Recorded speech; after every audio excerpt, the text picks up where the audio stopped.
Hey guys, welcome back to Electrical Car Repair Live. Thank you guys for watching and subscribing to the channel. Today we'll be working on a BMW 1 Series, guys. So if you have a BMW 1 Series and you need to remove or replace your serpentine belt tensioner, guys, stay with us. We will explain what you need to do and how to do that. There is one thing that most people will forget to replace when they replace the tensioner, so make sure you stay until the end, because otherwise you can cause damage to your engine. Before we start, guys, doesn't matter if you have a 4-cylinder, 6-cylinder, gasoline, diesel engine, procedure is about the same. We'll explain what the tensioner looks like, where it's located, how to get to it, okay, and how to replace it. So now let me introduce you guys to the channel. Every single car we get at the shop, we make at least 200 free repair videos. Specifically on BMWs, we make even more. Why we do that? Because our mission in the shop is to save you as much money as we can. All we need, guys, in return, please subscribe to the channel and like the video so we can keep providing that free information.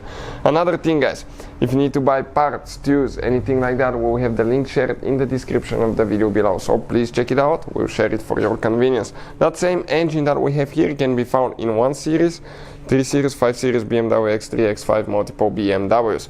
Also, guys, if you have a BMW, check out our main channel, How to Repair, guys. We have more than 69 million people that we helped. Okay, more than 69 million people have been helped. So very helpful information. Check it out, subscribe. We're constantly putting BMW videos and other videos as well. So something that you need to consider, guys, okay, you don't need to take anything apart, but with everything removed on the phone, we can show you with a great detail. Usually you will have your radiator and radiator fan right here.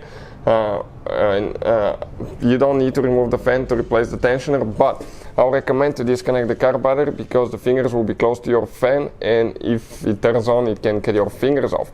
Number 2, on modern cars, it really depends which battery terminal you disconnect first. So we have a video that explains which battery terminal you disconnect first.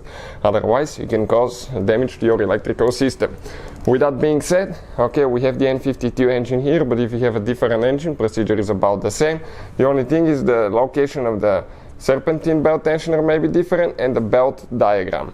Now, for instance, we have AC compressor, crankshaft pulley, power steering pump, idle pulley, and right here we have the alternator, guys, and this right here is our tensioner, serpentine belt tensioner. There are 4 things that you need to replace, guys. Okay, when replacing the tensioner, it's recommended to put new belt, new tensioner, new idle pulley, and one more thing, make sure you stay until the end. So usually on the tensioner, on your tensioner ear, you will have a location where you can put a tool such as torque 60 or maybe even a 16mm socket, and you need to go clockwise in most cases to release the belt and remove the belt, just like that. Once this is done, guys, okay, what else we need to do? That bolt in the middle should be a bolt like that. Start looking bolt, reverse torques, but somebody installed a regular steel bolt. Your bolt will be made out of aluminum, and it's recommended that you replace that bolt every single time you remove that tensioner, guys, because it bolts to the block. It's a torque to yield bolt, and if you guys don't replace it, you can break it, get stuck in the engine block, and that could be catastrophic.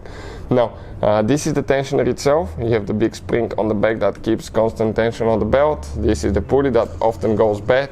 We'll actually have a video how to re-grease those as well coming soon, but that's how we remove it. If you need to buy a new one, we'll have the video on the channel. Also, guys, if you want to see how to guys do the belt diagram and all that stuff, we have the videos on the channel and more on that engine as well. Putting it together is in reverse order we took it apart. Thank you for watching and see you guys next time.